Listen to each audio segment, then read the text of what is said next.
उच्चतम न्यायालय ने पश्चिम बंगाल के बीरभूम जिले में 13 ग्रामीणों द्वारा एक जनजातीय महिला के साथ सामूहिक दुष्कर्म के मामले में संज्ञान लेते हुए शुक्रवार को राज्य सरकार को नोटिस जारी किया है।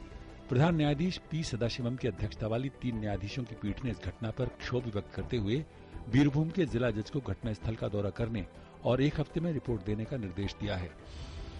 उच्चतम न्यायालय ने शुक्रवार को राजधानी में नर्सरी में प्रवेश प्रक्रिया पर रोक लगाने से इंकार कर दिया है। हालांकि वो गैर सहायता प्राप्त निजी स्कूलों की याचिका पर 31 जनवरी को सुनवाई करने पर सहमत हो गया है। फांसी की सजा पाए खालिस्तानी चरमपंथी देवेंद्र पाल सिंह भुल्लर की याचिका पर सुप्रीम कोर्ट 28 जनवरी को सुनवाई कर सकता है। भुल्लर के वकील ने सुप्रीम कोर्ट के हाल के फैसले का हवाला देते हुए प्रार्थना की है कि भुल्लर की फांसी की सजा को उम्र कैद में बदला जाना चाहिए। सुप्रीम कोर्ट की 3 न्यायाधीशों की पीठ अपने फैसले में कह चुकी है कि मानसिक रूप से अस्वस्थ होने की स्थिति में कैदी को फांसी नहीं दी जा सकती। दिल्ली उच्च न्यायालय ने बिजली कंपनियों के कैग द्वारा ऑडिट कराने के दिल्ली सरकार के फैसले पर रोक लगाने से इंकार किया है। हालांकि अदालत ने कैग से कहा कि जब तक याचिकाओं पर सुनवाई पूरी नहीं हो जाती तब तक वो ऑडिट संबंधी अपनी रिपोर्ट न दे। राष्ट्रीय हरित प्राधिकरण ने दक्षिण कोरिया की कंपनी पॉस्को को आदेश दिया है कि जब तक कंपनी को ओडिशा सरकार से पेड़ काटने की पक्की मंजूरी नहीं मिल जाए तब तक वो अपनी 51,000 करोड़ रुपए की इस्पात परियोजना के विस्तार के लिए कोई पेड़ नहीं काट सकती। हालांकि कंपनी को पर्यावरण संबंधी मंजूरी मिल चुकी है, लेकिन प्राधिकरण ने कहा कि वन अधिनियम के तहत उसे पेड़ काटने की मंजूरी राज्य सरकार से लेनी होगी।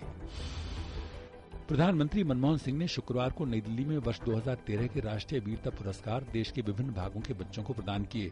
ये पुरस्कार प्रतिकूल परिस्थितियों में असाधारण साहस और वीरता के लिए प्रदान किया जाता है। इस अवसर पर डॉक्टर सिंह ने कहा कि ये बच्चे अपनी पीढ़ी और राष्ट्र के लिए प्रेरणा स्रोत हैं।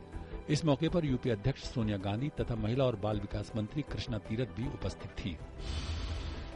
गृहमंत्री सुशील कुमार शिंदे ने महाराष्ट्र सरकार से मुंबई में एक महिला सॉफ्टवेयर इंजीनियर की हत्या के मामले में शामिल दोषियों को पकड़ने और तेजी से कार्रवाई करने को कहा है।